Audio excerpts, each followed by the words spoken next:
रोज नियम बनाओ, क्योंकि जिसके माथे पर तिलक होता है ना, तिलक, अच्छा तिलक क्यों लगाया जाता है, इसका आध्यात्मिक विश्लेषण है तिलक का। शास्त्र में कहा गया है कि चंदन माथे पे लगाना चाहिए। क्यों लगाना चाहिए? माताओं को बिंदी लगानी चाहिए। माताओं को, जो माताएं शादीशुदा हैं, जिनका विवाह हो गया, उनको कहते हैं कि 16 श्रृंगार करके ही रहना चाहिए, तो पति की आयु लंबी होती है। और आजकल तो बड़ी फैशन में रहती हैं, ये भी बड़ी फैशन में रहती थी।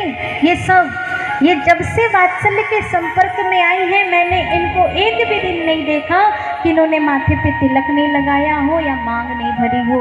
ये उससे सबसे ज़्यादा यदि इनके जीवन में परिवर्तन आया है तो एक संत के साथ जुड़ने के बाद इनका जीवन परिवर्तित हुआ है। पहले तो ये रेस्टोरेंट जाते थे, कैफे जाते थे, किट्टी पार्टियों में जाते थे, और एक संत जब इनके जीवन में आया तो इनकी दशा भी बदल गई, दिशा भी बदल गई, और अब ये श्रीमद् भागवत कथा में बैठते हैं। ये प्रभाव होता है। तो चंदन लगाओ, माथे पे बिंदी लगाओ, बिंदी लगाती हो ना, सुंदर दिखती हो। हाँ, मांग, कुछ माताएं, कुछ पत्नियां इतनी ज़्यादा मॉडर्न होती है कि शादी हो गई फिर भी ना जाने छुपा के क्या दर्शाना चाहती है, लगता है कुंवारी बन के रहना चाहती है। अरे जब तुम्हारा विवाह हो गया है तो कहा गया है शास्त्रों में कि मांग बिल्कुल सीधी भरनी चाहिए, और जितनी ज़्यादा मांग भरी होगी पति की आयु उतनी लंबी होगी, उतनी बरकत प्राप्त होगी, उतनी लक्ष्मी प्राप्त होगी, उतनी व्यापार में तरक्की होगी, उतना वैभव बढ़ेगा। और जो माताएं मांग भर के बाल उसके ऊपर से ले आती हैं, उसके कारण पति के व्यापार मंदा हो जाता है।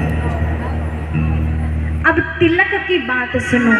जो पुरुष हैं, जो बेटियां हैं, जो बेटे हैं, सबको तिलक धारण करना चाहिए। क्यों? क्योंकि कहा गया है चंदनस्य महत्पुण्यम पवित्रम पाप नाशनम आपदाम हरते नित्यम लक्ष्मी तिष्ठति सर्वदा। कहा कि चंदनस्य महत्पुण्यम पवित्रम पाप नाशनम, पाप का नाश करने वाला है।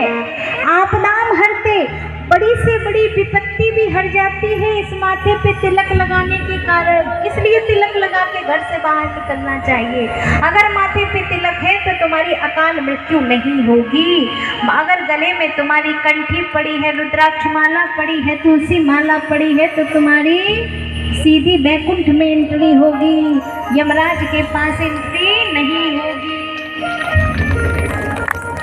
इसीलिए कुछ नियमों को, ऐसे जो